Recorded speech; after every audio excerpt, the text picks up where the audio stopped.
It's time for Stars on Sports, a podcast radio show dedicated to sharing stories about our athletic program at Lansing Community College. LCC Athletics has a strong tradition. 23 national championship wins. Over 170 All-Americans. 19 MCCAA All-Sports trophies.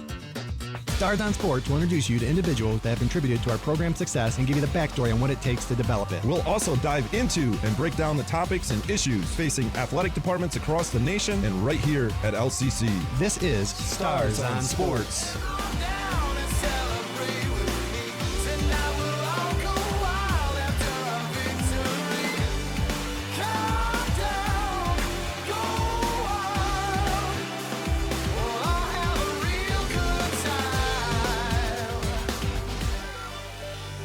Hello and welcome to another episode of Stars on Sports. I am joined by our assistant AD and baseball coach, Stephen Cutter. And Stephen, we're going to be talking about a myriad of topics as we record this podcast toward the end of our summer now, actually, here at LCC, and a lot going on, even though, most people think there's downtime in the summer. You and I both know that it's, summer is beneficial for many of things. So as an athletic director, you work in the summer? Yes, I do. I like the summer. The biggest difference in the summer is probably less home events or, contests, but right. The summer is actually a lot of time to reflect on the past year and prepare for the next year. But hopefully, everyone needs some rest and relaxation. I actually went to a conference this summer and saw one of the coolest GIFs or slides up on the screen with a out of office email, and the first one was from like someone in a Scandinavian country, which they're known for taking time off and promoting vacations and 4-day weeks, and said out of the office, be back in September. And then the next out of office was from an athletic department, said, I'm getting a kidney transplant today, here's my cell phone number if you need me. And it's true a little bit. There is something, that's why they put it up there in an athletic director conference, that there's usually something always going on in our departments. So you and I have talked about this summer about things that need to get done, and we can spend this time talking about a review, but the thing that keeps coming to my mind is the broken window syndrome. Like, if you leave things unintended, it just leads to things that getting worse, and the summer is a good time to address some of those things. We're in our new office now for a couple months now, and getting a good feel of how that is. We've both been here a couple years now at LCC. And it's important to us, you and I, to, fix those windows or, pick up something on the ground and such. So the summer is a good time for that. I'm trying to get a lot done, but prepare for the next year. We got a lot of exciting things we want to accomplish next year, and we have a lot positive to reflect on the past year. What about you? That similar to coaching and in your administration is what summer looks like? Do you want to dive a little bit further into that broken window syndrome and kind of what happens if you don't fix the windows? I do. I again, that was going to be kind of the title of this podcast, because the summer is an important time to that, and I have always talked about how life is maintenance.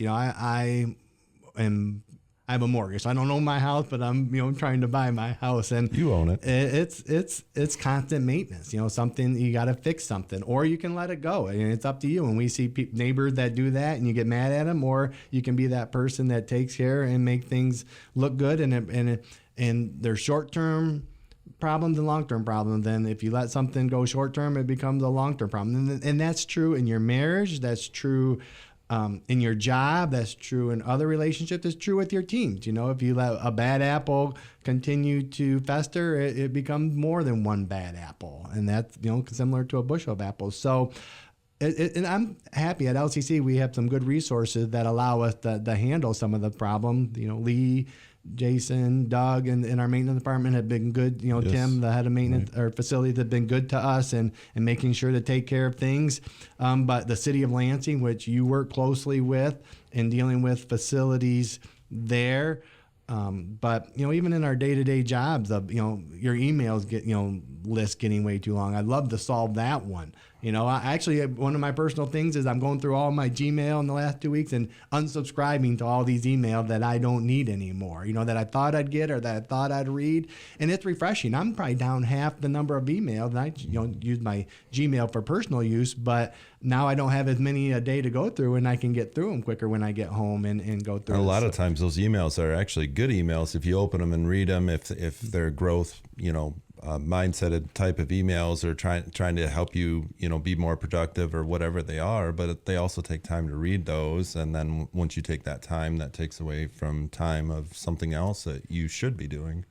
And that's true. I get 4 or 5 personal growth ones, and I have kept those at those solicitations of like Land's End, and they're not our sponsor today, but other ones that keep me from going through those. So and even those, I don't get through all of mine, so I should probably go through those and see which ones are more beneficial or productive to me. But I like that. I mean, I want to grow every day and spend time. So when I get home at night, I usually check my Gmail, and it's been refreshing being able to go through 50 instead of 150. And, some of these companies send 2 or 3 a day. So, and it's difficult to unsubscribe. They make you work at it. So, but I've been diligent about making sure that I finish that process for the ones I don't need anymore. And some of them, when you buy something, you sign up and you get them. But that's our life, filtering through some of those things. And you can filter even further than that, because you touched on something, maybe the neighbor's got we're talking about broken windows, neighbor's got a broken window and that bothers you. And a lot of times you just got to go with the let them philosophy. Focus on your own broken windows, or your circles, families, teams, whatever broken windows you might have. Focus on those and let everybody else's broken windows just be what they are, because if they're fine with their broken windows, then it shouldn't matter to you. If you focus on your circle and your stuff and what you're doing, that's the most important thing that you can do, because once you're doing that, then your circle will start to grow and start to influence more and more people. And so we spend a crazy amount of time worrying about what other people think about us, or thinking about what other people are doing. And there's a philosophy out there that's just basically called let them. And that doesn't mean if somebody's breaking into a bank that you're just going to let them, but it means that, and with certain things, you're just going to let them focus on what's important. And so that kind of goes back into that broken window thing where, maybe you should focus on your roof and not your neighbor's roof, or maybe you shouldn't focus on what kind of car they're driving, or how sweet their mower is, or, whatever it might be, and focus more on what you have. And there's a certain piece of happiness that comes out of that too, because you're not in, comparing so much. And that's a great point. And I looked at it a little differently. Like, I always look at when people mow their lawn, like, I want my lawn to look sweet, and I'm the first house in our neighborhood. So I try and be if my neighbor mows there before me, partly a contest too, I get mad. But if I see a neighbor that hasn't mowed their lawn in a long time, maybe something's wrong with them. Maybe they need help. Maybe I should go over and offer to mow their lawn. But to your point of, again, I don't care what other people think of my lawn, or I don't care what other people think of me. You might. Yeah, everyone does a little bit, but it's more my pride. That's the nice thing. A couple of nice things about mowing the lawn is, one, I get an hour to myself where I can listen to music and just no distractions. And then also, I get compliments when it's done of the lines. Do you have a rider? I don't. I have a push electric mower and weed eater. Yeah. So what happens when your battery dies? Do you have to go charge it in the middle of mowing? Or? I have not had. I can mow my lawn and weed eat my lawn with the one battery. So nice. I have a smaller lawn, and they make riders that have 4 or 5 of these batteries, but it's nice, and they charge within a half hour too. Really? So I could go right back out and work at it. So it serves me well. I have a smaller yard, and they make snow blowers with this thing too. So it's so quiet. I can mow at 8 o'clock in the morning, and no one, my neighbor, wouldn't even know I'm mowing. So impressive. It is impressive. Going to that whole thing. I think I kind of subscribe to the Coach Cut view of this, because there's a neighbor behind me. I tend to be pretty good with mowing my lawn, and he's not so good at it. And every once in a while we'll get into conversations where he's like, man, I really need to be mowing the lawn more often. I got to figure you're looking back here and going, man, is he ever going to mow his lawn? And I'm like, I don't care. It's your lawn. Yeah, right. I don't ever care. And I don't care either about their lawn, but I want our neighbor to look nice. Back to the broken window. If our neighborhood doesn't look nice, it could lead to, more people not taking care of things. And I almost subscribe to, I laugh at the lawn mowing in the U.S. Like, we water our lawn, we fertilize our lawn to mow it, so we're working against ourselves, and it's just grass in the grand scheme of things. I mean, there's the topic now of no mow May or whatever to help with the bees and other things. So if they don't mow, I also joke that I'm pretty much mowing weeds, so the grass never catches up with the weeds. It's just weeds that I mow. But that's okay, right? It's fine with me. it's green, right? Do you need to have some special grass? And Not at all. And it looks great for those 3 days that I mowed it right afterwards. If you're using it a lot and you're out there bare feet and you got maybe some kids or parties or whatever, right. That grass might be important in those situations. But in a lot of situations, you might not be using it at all, and you're literally just going out once a week or depending on how much it rains here. There's not a lot of irrigation in mid-Michigan, especially coming from the West Michigan area a few years ago and spending a lot of time up there. There's a lot more irrigation in lawns and a lot greener lawns with fertilizer than there is down here. That being said, if you're not really using it, what's it matter? You're just going out once a week and mowing it, and nobody's seeing it. It's in the backyard, whatever. But it's mine. It's my pride. I want to take care of it. If that's and important to you. And I do like walking in my grass and bare feet. And I have weeds. I actually fertilized this year for the first time in years. Really? But you carry that over into our field. You wouldn't want that for the bait. When we've talked about how important all these are part of the process: fertilization, weeding. I don't aerate my home lawn, but we do aerate our facilities and golf courses. I take care of a baseball field, which is very large, and the grass is really nice, and it's edged, and it's fertilized, and it's watered. But my home lawn is not fertilized. It's not watered, but it is mowed. Unless it's baseball season, then it doesn't get mowed about once a month. But that being said, it's just mowed, because we don't use it really that much. So it's that perspective of what's important. So for me, it's the field. It's the pride in our recruits seeing the field, our players seeing the field, our community, our fans, the college, everybody else seeing what that looks like. But all those people aren't seeing what my backyard looks like. Have you had some situations where you've gone to another college where you're just like, these guys are not fixing their broken windows? All the time. Really, yeah? All the time. Yeah, where it's like pretty much weeds out in the field? There's so many stories. Yeah. So many stories. And they're in all different ways, gates broken that you enter and just different things. So you can see how much people care about whatever it might be. And that doesn't necessarily mean that it's wrong. It's just like somebody that has a great backyard and then goes in, somebody else's backyard and it's not very good. And they're like, holy smokes. But it only matters to that person that thinks having a great backyard is super important. And so the initial point was you got to be really careful about how much time you spend thinking about, what's all these other things. What's important to you? What's important now? And focus on that stuff and don't get all wrapped up into, other people's stuff unless you feel like that's important. Maybe you can help them. Maybe you can mow their grass if they need it or whatever it might be. Well, that's a point of, and it applies to sports and in life, is you put time in where your priority is. Like if you use your backyard, your backyard might look nicer than your living room, but if you're using your living room, your backyard might get neglected, and you can't solve those problems for everything. It's more of what is important to you and what you take pride in. And I try and take pride in everything that I do, whether it's my home, my job, my email, my baseball field. And it takes a lot, and you can't do it all. I mean, on our way over here, we were talking about saying no to some things, and that's hard for me to do. But it's important if you want to be successful, because if you say yes, you're going to spread yourself too thin. You're going to get frustrated. You're going to wear down. You're not going to do things well.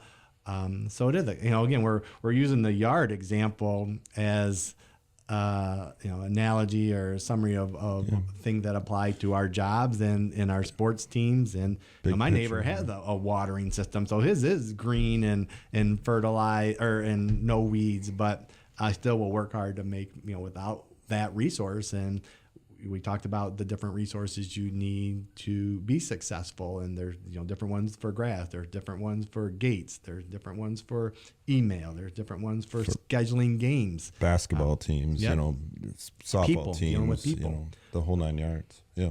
Are a lot of the broken windows that you deal with over in athletics, are they dependent on other people to, like when you walked in here today, you noticed that our lobby has been it's in disarray at the moment as we talk, and I'm very dependent on other people to help me fix the broken windows that I have. Do you find that that's the same thing over in athletics here? It is. It comes down to resources and manpower, and some school, like our baseball and softball coach, do a lot for our fields and helping the city. And Coach Cutter's been days out there making it look good, and some people don't have the time or the money or the resources to do that. But it's common, in the end, the first thing we try and do as athletic administrators is health and safety of the facility. Sure. And we always worry about the well-being of the student athlete, but the facility could lend to the health and safety of the student athlete, right. If they're the hole or a rock or something that's on the field, or a broken board in the gym. So I'm not a handyman. My wife's actually the handy person in our family, but in this job, you learn to fix everything, and I pay attention when people come and fix things so that I can do it. I mean, I fixed a scoreboard at my previous job. I would go up on a ladder and change the processor, because if it broke in the middle of the game, by the time I called somebody to get there, you're delayed significantly. Right. That you got to be a problem solver. Yeah, you got to be Bob the Builder. Can he fix it? Yes, he can. You're literally in that mode of trying to be a problem solver. And you do need other people to help you with those things. When you have outdoor facilities in sports, things like baseball, softball fields, the things that come up are a lot of times things that people don't necessarily think of. You're thinking of weeds or holes or whatever, but then you have things like moles. They create a huge problem on fields. And then you have things like what we just experienced, where we had a large storm come through the Lansing area. It blew down a piece of our fence. It took out trees. And so there's all this storm damage at our field, including some flooding.